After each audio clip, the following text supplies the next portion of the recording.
Welcome to Sacrilegious Discourse. For this is what the Sovereign Lord says. Why do you need prophets to tell people who you are and what you want? If you can justify everything that the God of the Bible has done, then you can justify any of your behavior. A lot of this mentality is trickling into what is now mainstream right-wing Christianity. I am capable of empathy greater than this God of the Bible. This is a Bible that they tell kids. This is the good Lord. This is the good book.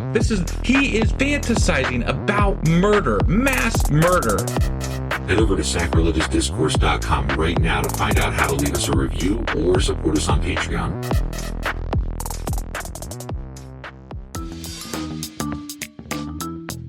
Hey there, sinners and saints. It's your favorite Bible-bashing duo from Sacrilegious Discourse, and we need your help. That's right, folks. We're raising funds for some heavenly equipment and a studio that doesn't sound like it's in the depths of hell. Our current setup, let's just say it's more apocalypse than audiophile. So if you want to hear us dissect the Bible without the background noise of demonic squirrels, chip in a few bucks. We're aiming for $5,000 to upgrade our audio and build a studio worthy of blasphemous banter. Donate today and help us spread the good word of atheism. You can find a link right on our homepage, sacrilegiousdiscourse.com. Every dollar counts. Even if it's from your collection plate.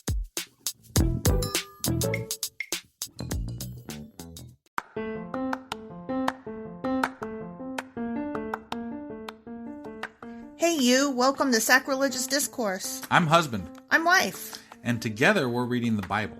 Starting with Genesis and eventually ending with Revelations, we're working through every book and offering our atheist 2 cents. Or shekels. Yeah, those.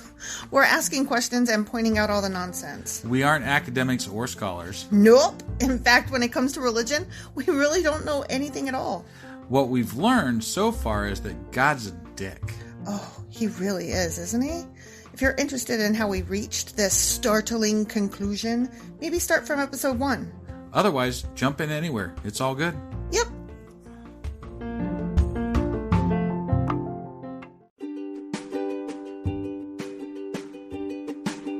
Hey wife, did you know that Anchor is sponsoring our show? Really? Don't we use Anchor to distribute our podcast on Spotify and Apple Podcasts? Yeah, and we are on just about every other platform available as well, thanks to them. Why do we use Anchor as our podcasting service? Well, they make editing and distributing our show a breeze. What if one of our listeners wants to start their own podcast? Then they should head over to anchor.fm or download the app to get started. Awesome! You guys should go do that right now!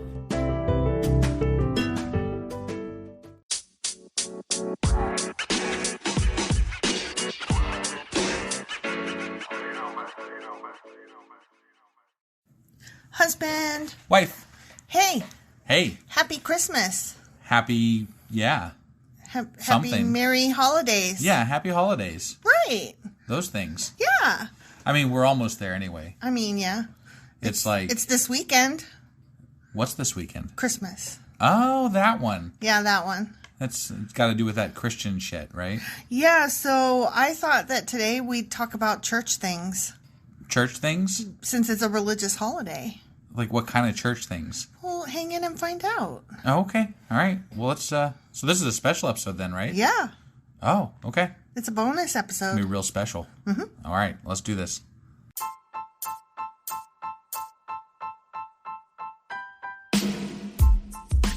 Hey, wife. Yes, husband.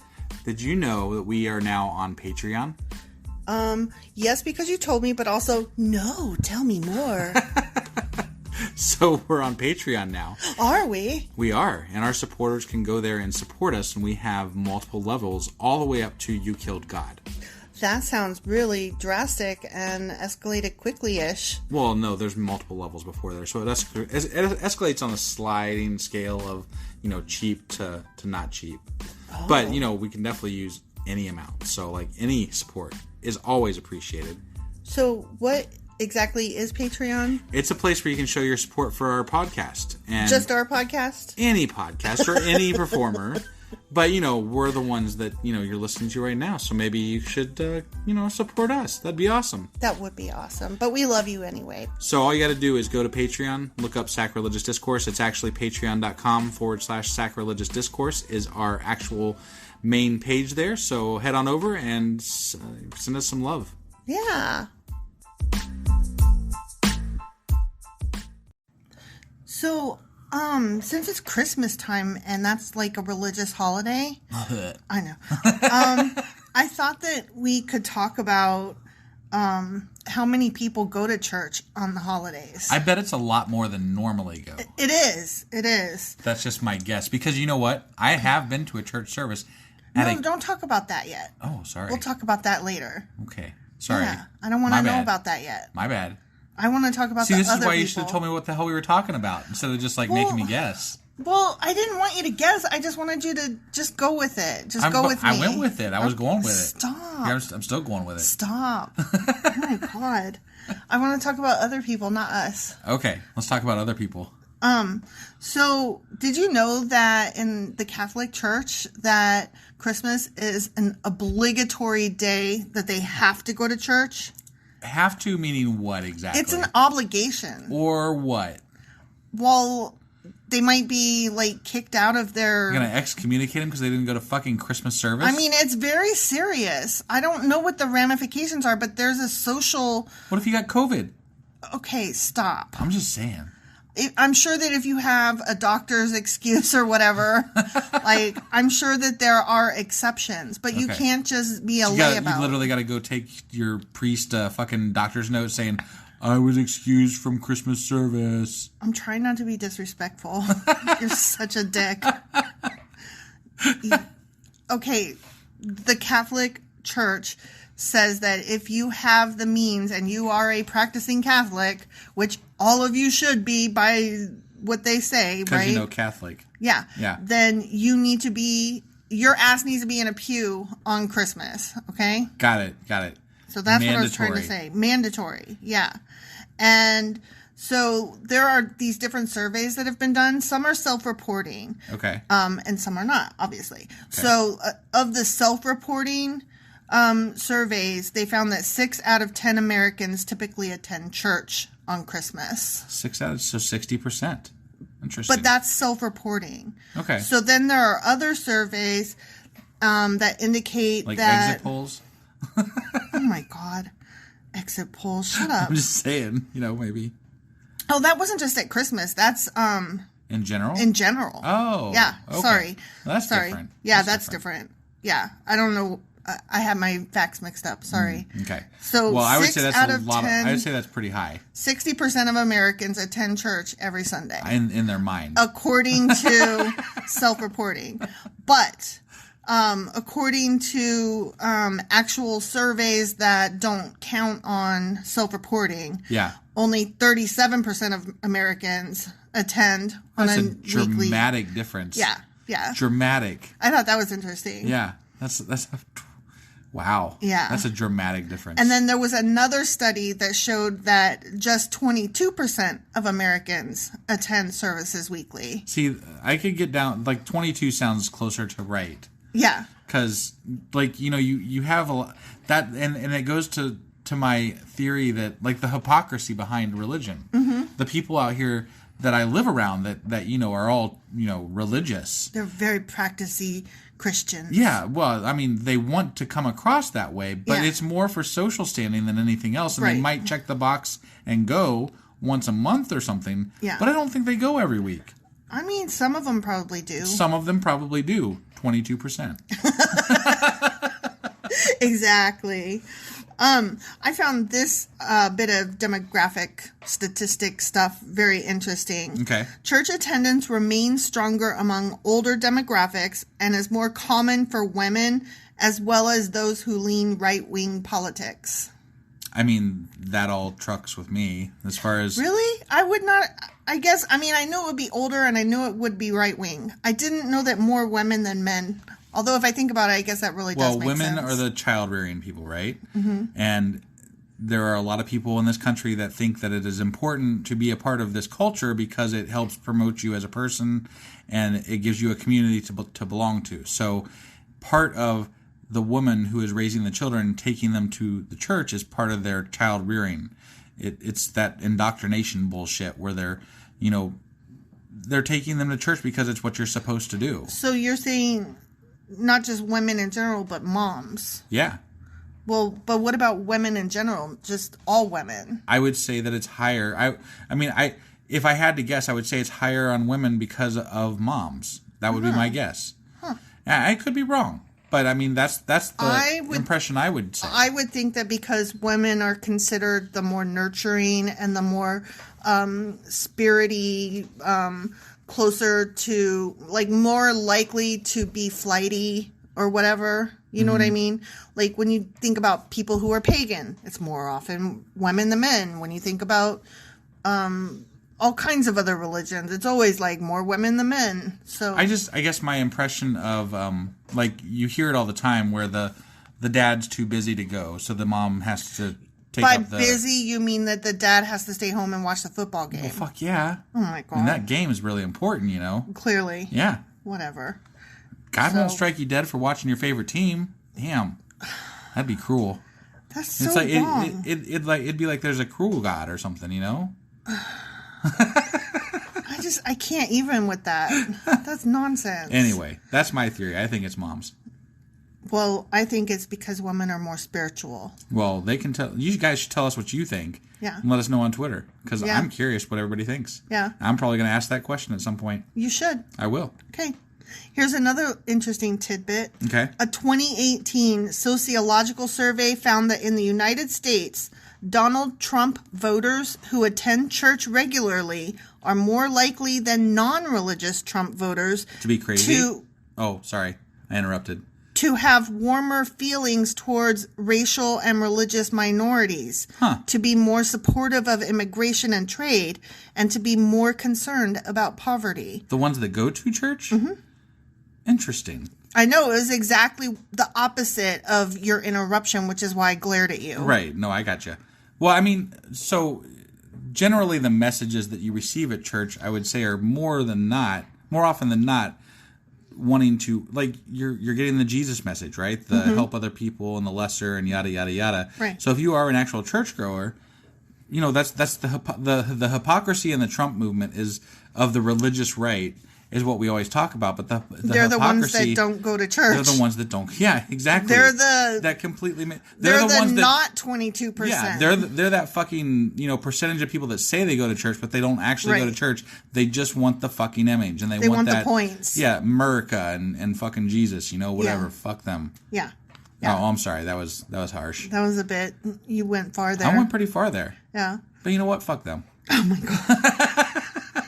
So those were the statistics that I brought to the table, and then I thought we'd take a break and then come back and talk about our church experiences regarding Christmas. That's funny. I just got done talking about that on Twitter with somebody the other day. Huh. So good timing. Good timing on that. It's Christmas. Go figure. Right. Yeah. All right. Well, let's take that break then. Okay.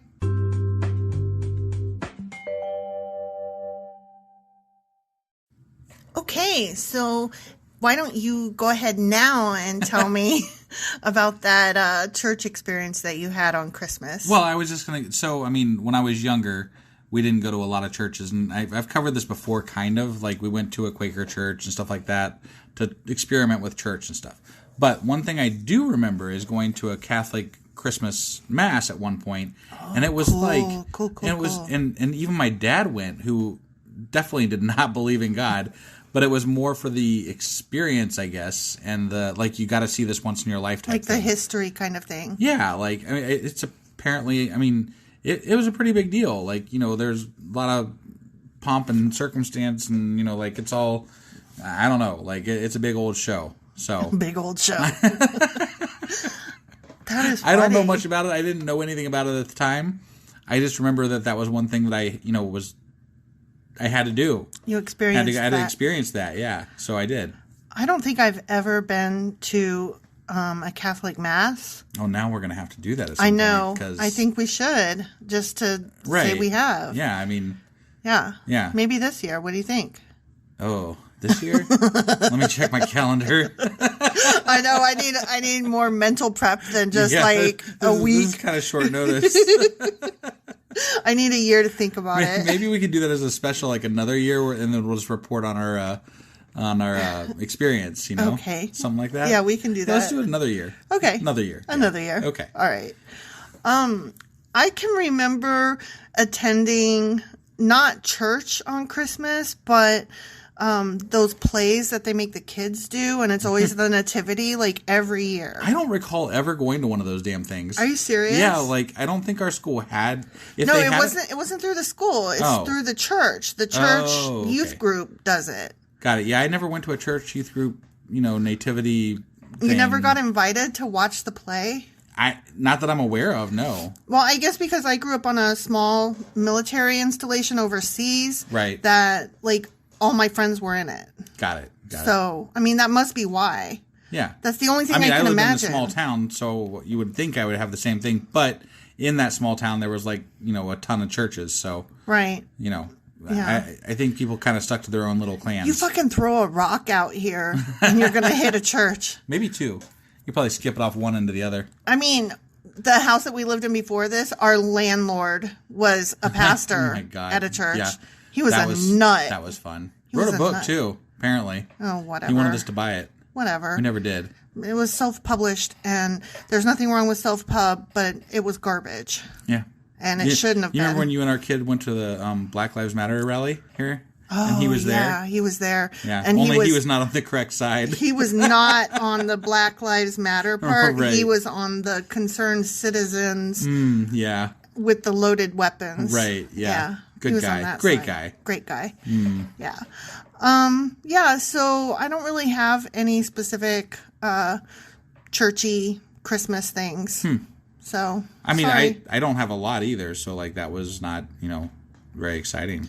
Like my experience of Christmas, like when I think about the pageant, the nativity thing, all I can think of is the Charlie Brown Christmas, the pageant that they put on. Right.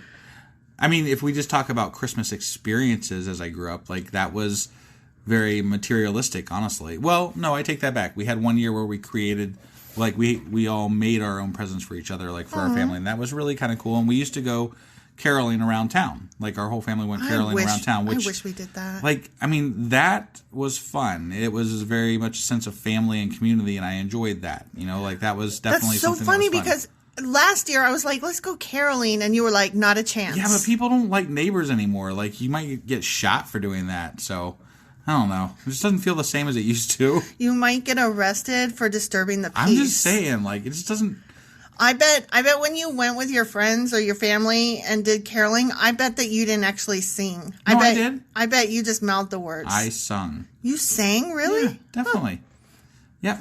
I want to go caroling. I don't want to go caroling. I don't want to go look at the Christmas lights. We should go around town and sing, like, Rage Against the Machine. Oh, my God. No?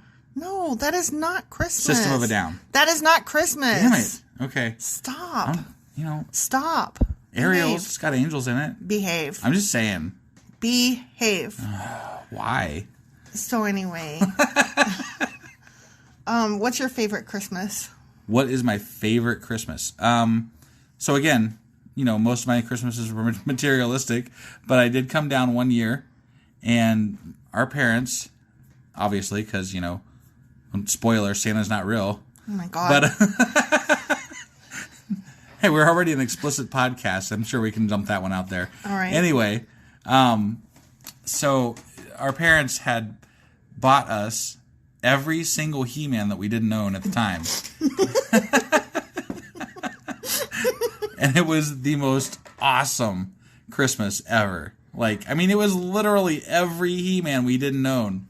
And every He-Man toy that we didn't own was all there. Every fucking bit of it. It was amazing. That's awesome. It was. It was really fucking... Oh, and then one time, my brother and I found a...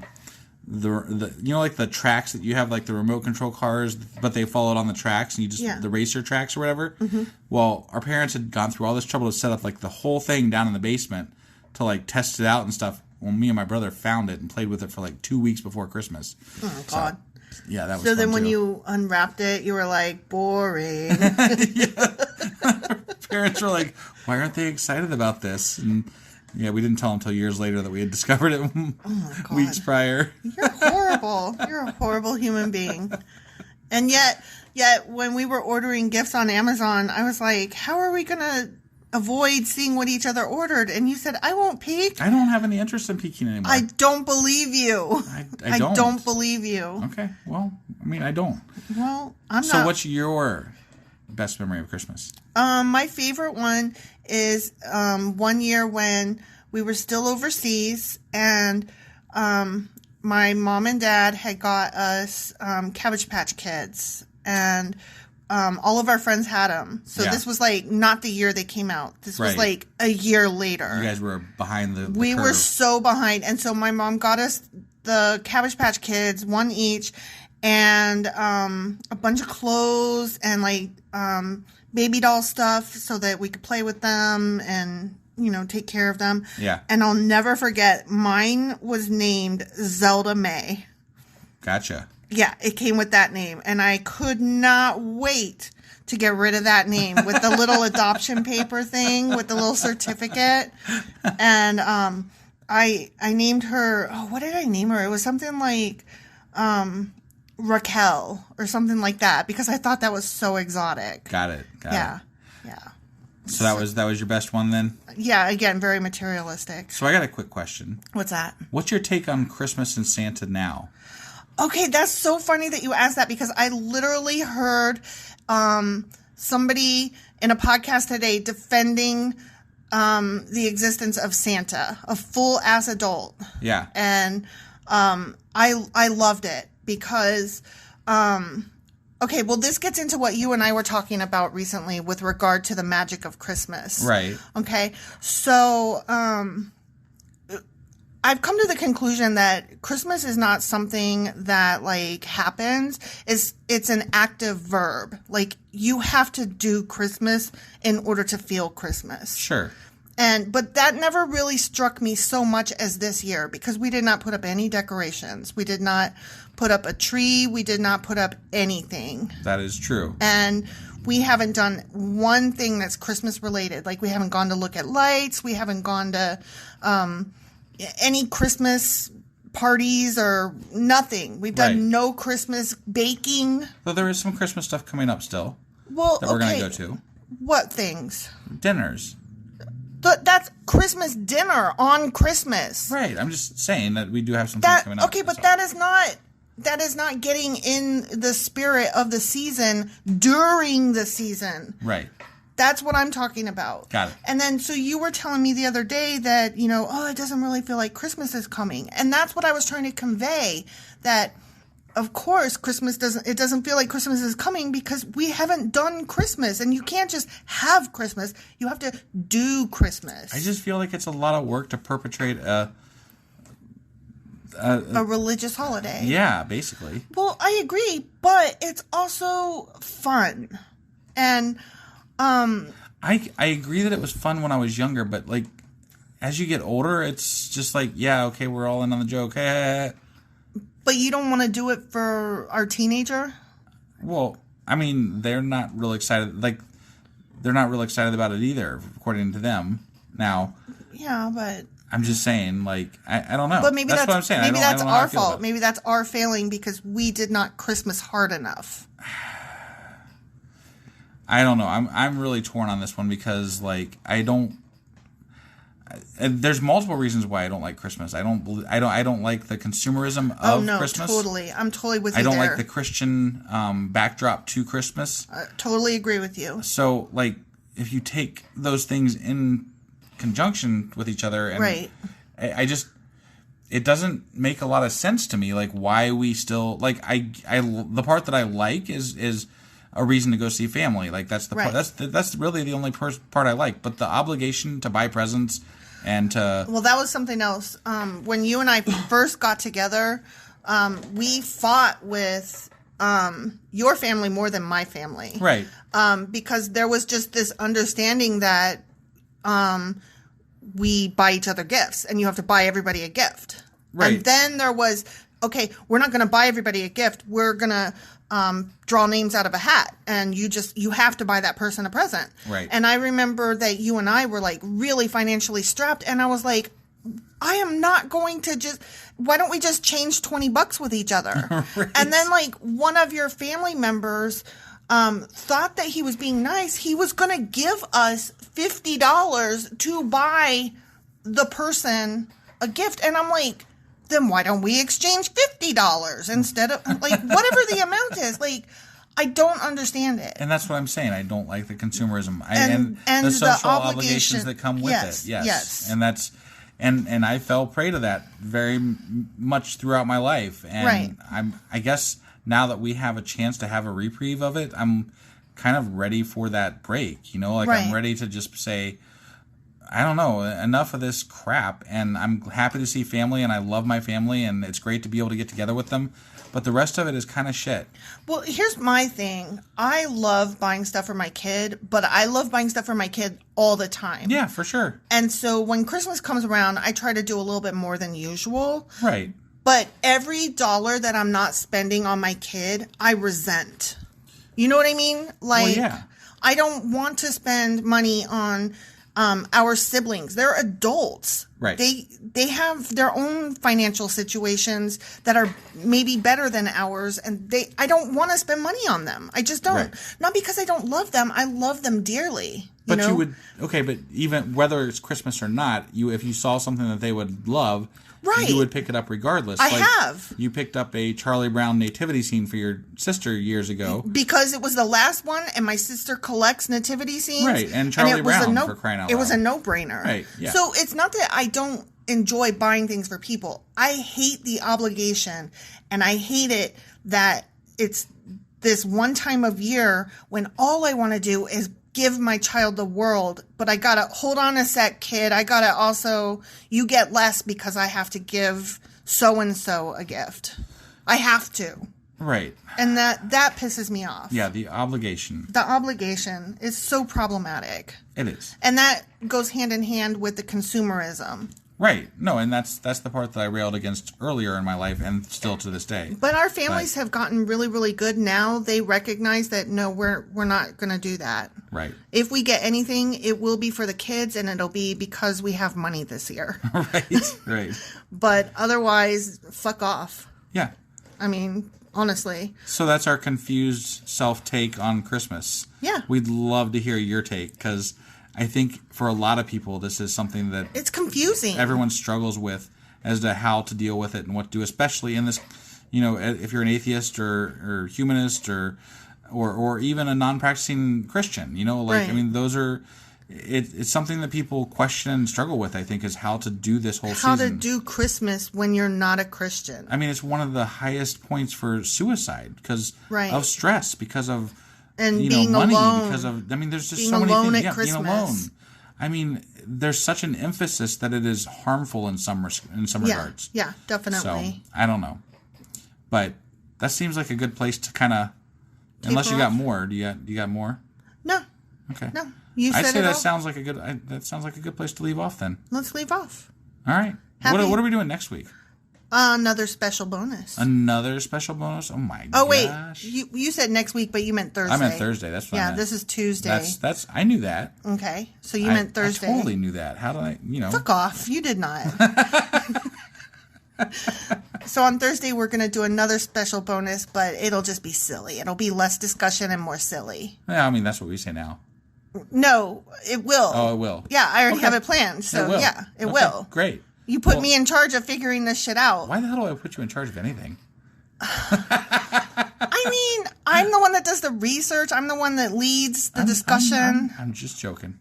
I think I do a decent job. You do a great job, darling. Oh, I love you, baby. Love you. Merry Christmas. Merry Christmas.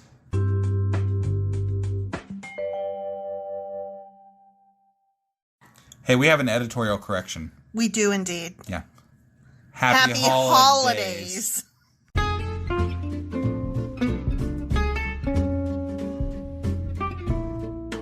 Husband. Yeah, wife. It's the end, so we should say all the things. We definitely should say all the things. What things should we say? So, we want people to get a hold of us, and there's ways that they can do that. So, one of those ways I know is email. What's that email address? Sacrilegiousdiscourse@gmail.com.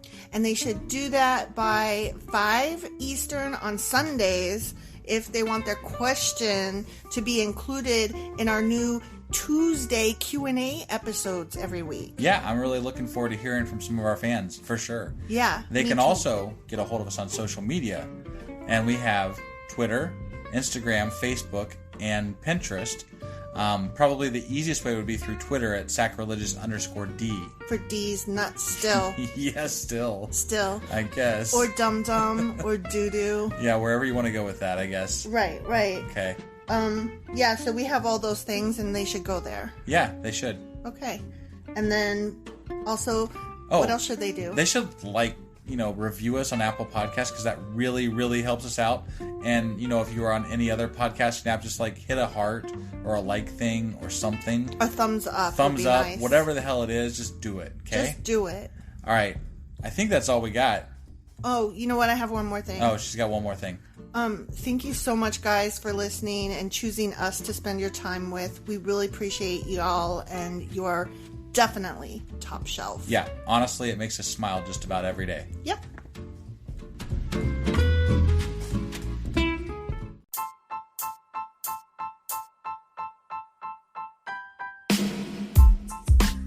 Hey, wife, I guess that's the end? But husband, that's just sad. It doesn't have to be. We are on lots of social media platforms like Twitter.